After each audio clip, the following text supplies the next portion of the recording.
Okay, I'm back, so we'll wait on maybe the people, but this is the second time it happened. So it's telling me that I have a show worth watching and I'm getting out great information because no lie, for 2 shows straight in the middle of my show, Facebook Live I went blank. And I went live in the middle of the day just walking up and down the street, talking about some other things and no problem. But I, invite you I invite you to start making daily affirmations. Even if you just choose one. Choose one affirmation a day and just keep it for the whole week. Say that affirmation 3 times a day: breakfast, lunch, and dinner. Say it in the morning when you first get up, and let it be the last thing that you say at night, and then let it be somewhere in the middle. Make one affirmation 3 times daily. And before you know it, that thing will be like clockwork in the back of your head, like clockwork. If you ever seen Baby Boy, right? One of the best parts of Baby Boy, other than, I like the Snoop part, I ain't your daddy, little, but that's just me. But when he was standing in front of the liquor store, and when he finally discovered something about himself, and he was saying, I am the master of my own fate, right? And I don't really know the second part, but he was affirming to himself what he is. That's when Tyrese changed in that movie. He was talking about how, the world is based off goods and services, commerce. That's when he started selling the stuff in the beauty supply stores and all that. But he was affirming to himself, I am the master of my own fate. So begin to make affirmations to yourself. Because as basketball players, as basketball teams, and anybody who know me, I we got some basketball players that's on here, some coaches, but as basketball players, from day one, we say we gonna win. We winning a championship. My players, I'm gonna give you a little brief insight to how I coached. All right, when I was on the college level head coach, Midnight Madness, and I got it from a mentor of mine. This great practice, but Midnight Madness, we would cut the nets down before practice even started. We would cut the nets down. Clip, clip, clip. Everybody get a clip. Everybody get a clip. So if anybody ever played for me on a college level, they cut nets down. Believe you me. We cut the nets down because I wanted to put in their mind first day of practice. And we didn't do it, excuse me, we didn't do it during preseason. We just hooped and, did all, well, not hoop, we played ball, open gym and condition.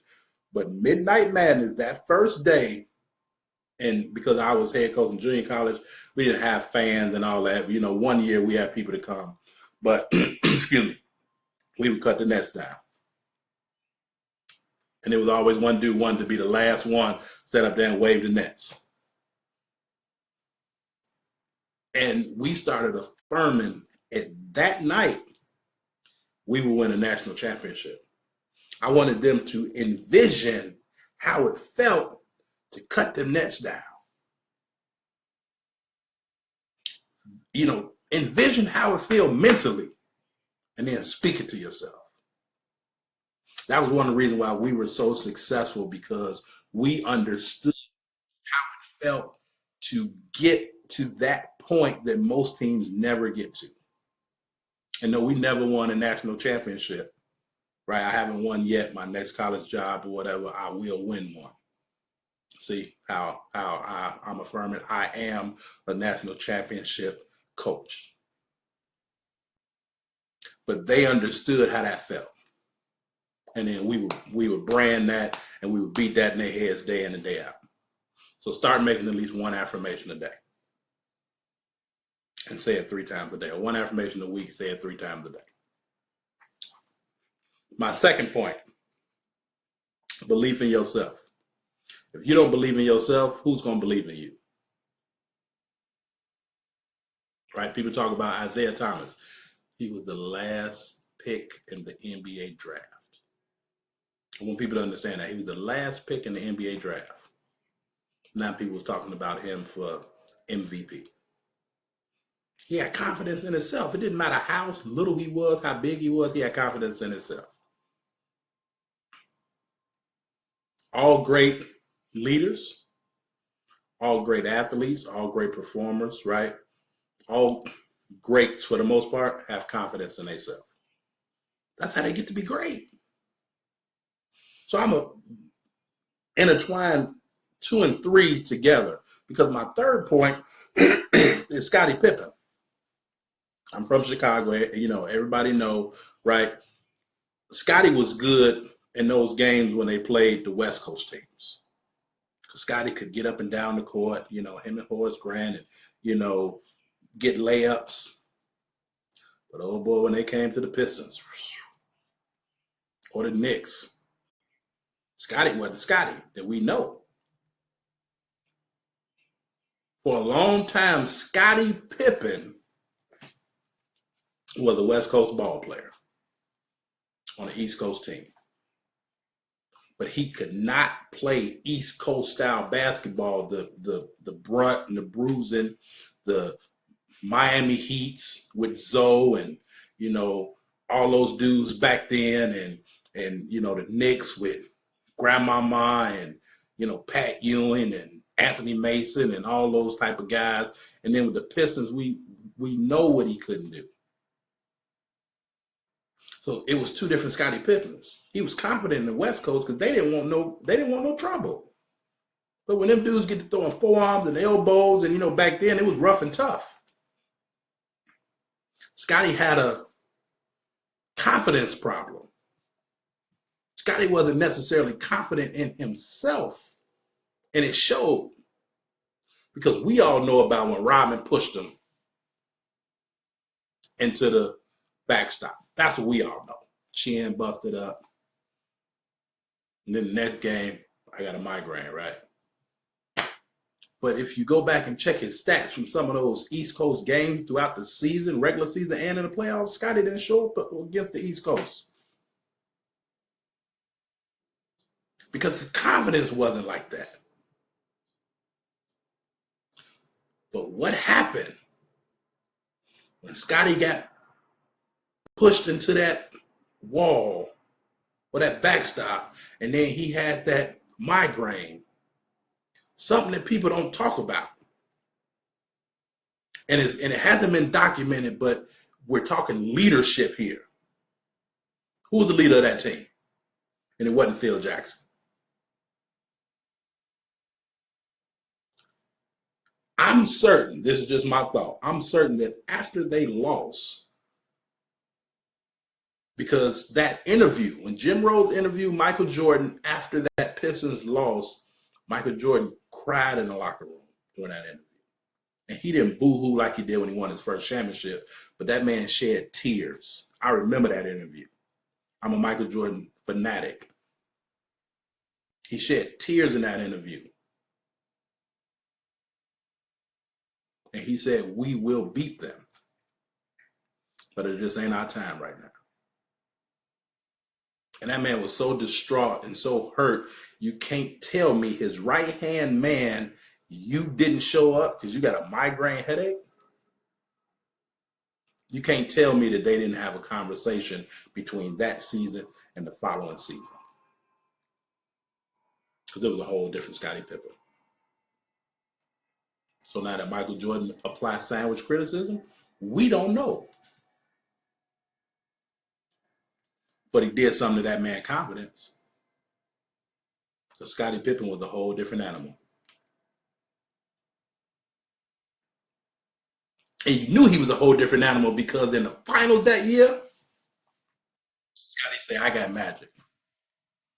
I got the best player that has played in the NBA by Carvel Bailey standards ever.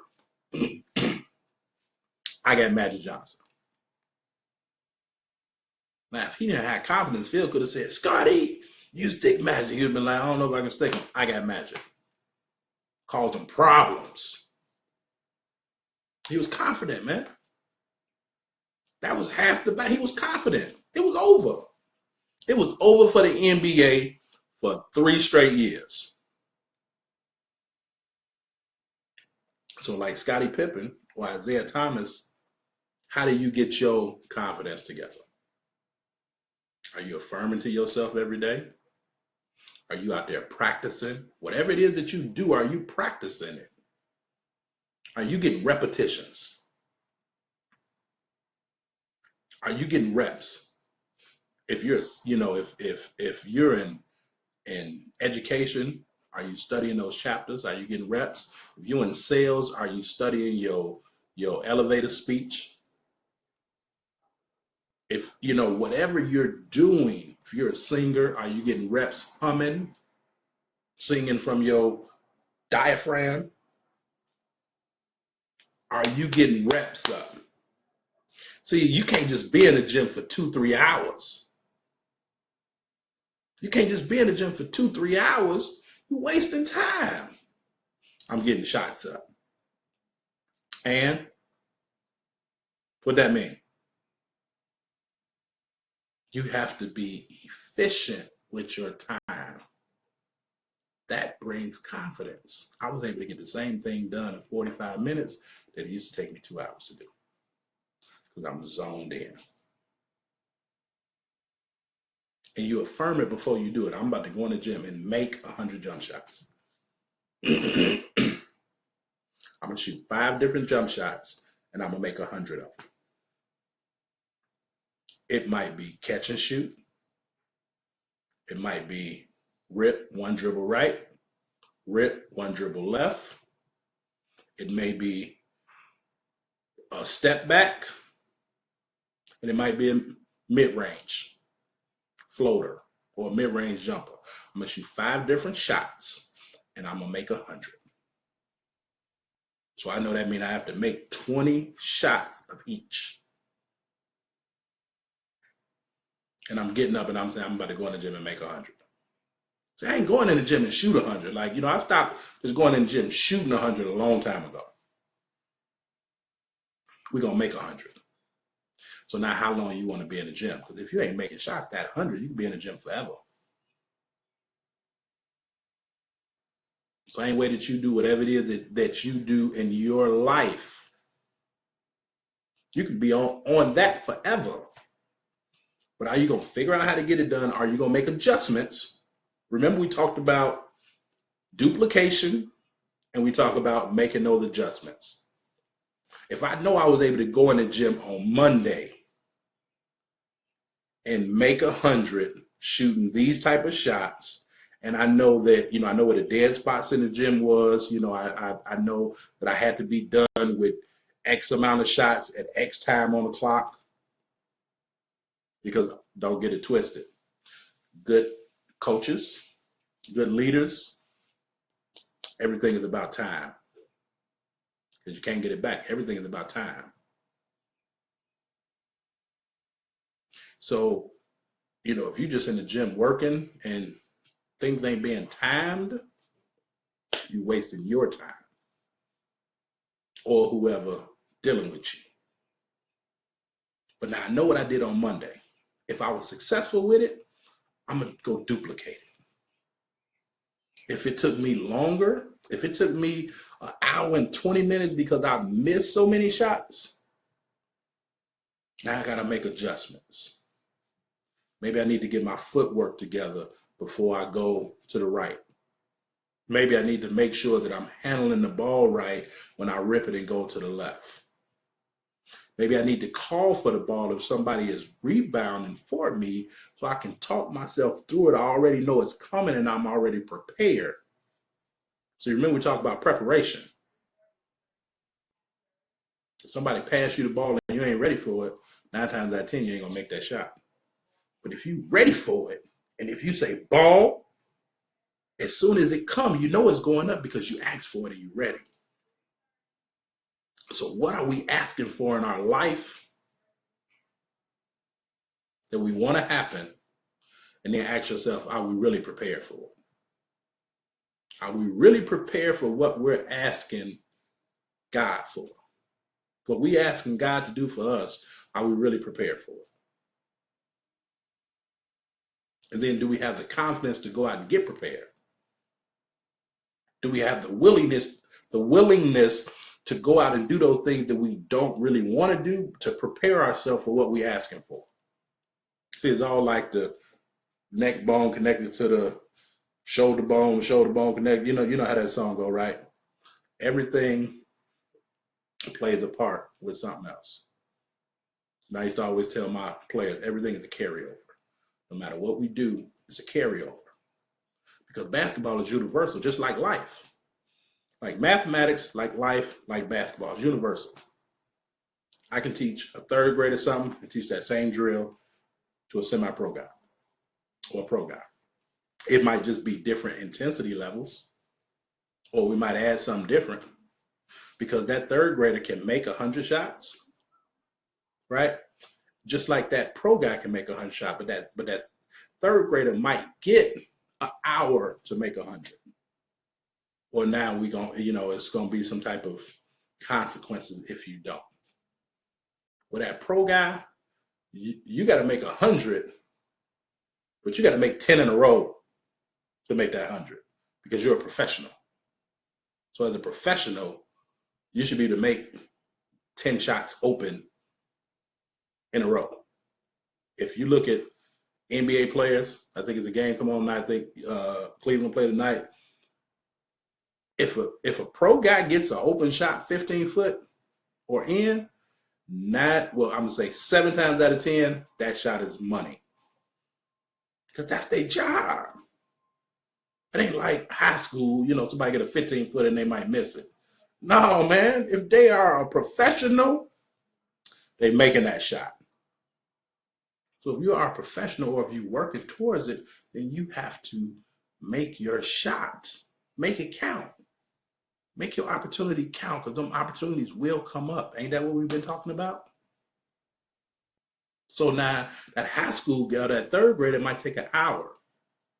That freshman in high school guy, we may say, look, it take you, 45 minutes. Again, we making some type of adjustments. And that pro guy, we may give him the same 45 minutes, but say, but you got to make 10 in a row. Or you can't miss no more than 2 in a row. Or you start over. So what are we doing to put ourselves in position to be more confident? It used to get to the point where I used to have my teams like bubbling, like, they used to be so hungry, because hungry and thirsty is 2 different things, right?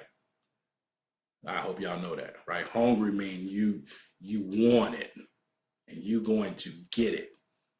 Thirsty means that you're going to buy, hook or crook. You don't give a damn. Don't be thirsty in life, be hungry, right?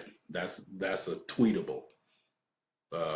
IG post, Facebook post, right? Don't be thirsty, be hungry.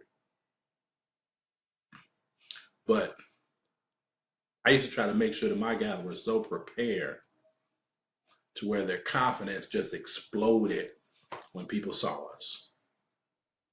And our confidence was so to the point to where it was a fine line between confidence and arrogance. See, if you prepare, you confident. And other people think that you arrogant. I ain't arrogant. I just know I'm ready for this opportunity. And I'm about to crush it. So if y'all think y'all about to beat us, y'all might think y'all bigger than us. Can't beat what you can't catch, baby. We about to run through y'all. I got a couple claim to fame, a few claim to fames as in my coaching realm, but one of them was, I had a team that beat Derrick Rose when he was in high school, right? And the school that I coached for, the varsity level, never beat him. I was the only coach in that building that beat Derrick Rose anytime during his 4 years when he was at Semi-Island. I used to coach at Hyde Park. and we beat him and beat him pretty handily. Right, it was his freshman year. He played sophomore, but it was on sophomore level. He had about 6, 7 dunks. Right, he did his thing, but he didn't beat us because at the end of the day, we talk about leadership. I just kept saying to my players, he gonna beat us by himself. He better have the best game of his life against us. And before we went into that building that day, we played at the McCormick Center during Christmas. And before we went in that building, no lie, I had a dream that night. And I stopped them all before we went in. So listen, I want to tell y'all about this dream that I had last night. I said, I didn't pray that we would win. I prayed that we would play the way we know how to play. I said, and my dream that night was that we won convincingly. And that's what happened. See, because that affirmation started happening at nighttime. You start to see it. I ain't praying that we win. I'm praying that we play the way we know how to play. And as long as we do that, we'll be fine. So are you doing things to the best of your ability? See, stop trying to live up to somebody else's ability or somebody else's success. Because their success ain't your success. What God got for them ain't for you, and vice versa. But are you prepared for what you ask him? And are you confident that you've done everything that you can do to be prepared so when it comes your way, you can get it? But that's all, that I want to ask, man. Those are my 3 things today, talking about confidence half the battle. What affirmations are you making? Be able to make at least 1 affirmation a week. Say it 3 times a day. First thing in the morning when you get up, last thing at night before you go to sleep, and sometime in the middle. Don't say I will, say I am. I am powerful. I am, the best customer service rep in this department. I have conquered this assignment that I have to do. 1 affirmation a week, 3 times a day. And then when you get better, start picking it up. Second thing, all right, we talk about having faith in yourself, belief in yourself. Believe yourself. Believe that you can do it. If you don't believe it, ain't nobody else gonna believe it. People say fake it till you make it. Right? Have you ever seen the old movie? What was the name of that movie? Last Dragon. Remember, dudes be like, ah, the loud dude, right? And he was scary. And sometimes they say, the ones that's quiet cause riots. The ones that's the loudest is probably the scariest, right? But sometimes you got to trick yourself into having that belief. And when you start thinking that, sometimes you get too slow to understand it, or too dumb to understand that you're really affirming and psyching yourself out. And then you start walking in that. And then lastly, like Scottie Pippen, man. All right? Don't be a Scottie Pippen in the 80s. Be a Scottie Pippen of the 90s, to where he knew he was good. And he was fed up. And where nobody gonna stop him from doing his part on that team. Scottie Pippen was a manager. Central Arkansas used to fold tiles. Manager. One of the 50 greatest basketball players ever. That's what they say, game of jacket. He was a manager. Had belief in himself. So you gotta have belief in yourself. So with that being said, that's today's show. Again, I'll drop it in the links. Understanding life through the game of basketball. All right, a guide to effective leadership and coaching. Effective leadership and coaching. We jumped from here, the first, 3 episodes. We jumped from here. It's 8 chapters in here, so I started off saying that I would do 8 shows, and just giving a little bit of this book. But as you can see, it's some great information. I know I'm biased, right? But these are my thoughts and things that I've learned from others throughout my time in coaching. So go pick it up. I'm gonna put the link in on Facebook. I'm gonna put the link on IG.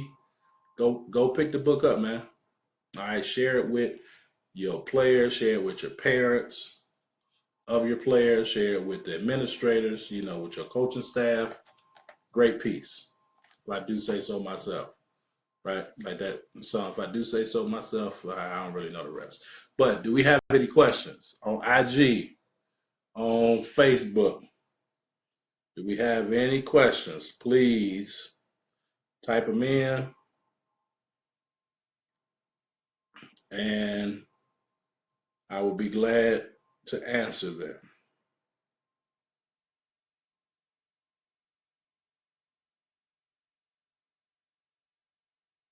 Don't be shy.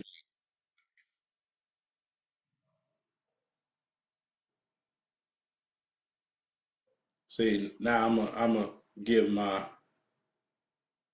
coaching, my teacher perspective. There's never a bad question. There's never a terrible question, because the question that you ask, somebody else want to ask it, but people just refuse to. So if you have a question, go ahead, type it in. I'm putting these links on this chat, and don't forget, you can go check out my YouTube page too. All right, well, if there's not any questions, I ain't gonna hold y'all, keep y'all that much longer. I appreciate y'all checking me out on Life and Basketball. I not love and basketball, but life and basketball, because life and basketball have a direct reflection on one another, go hand in hand. All right, so share this link, drop it on somebody else. And I see y'all Thursday, man. 4 o'clock, same time, same place. All right, last thing, remember, always work your hardest, practice your hardest, because somebody that wants the same position or the same opportunity that you have. And somewhere across the country, across the world, they're working while you're not. It's going to be a point in time where y'all cross paths, and they're going to be better than you if you're not working. So go get it, man. Peace.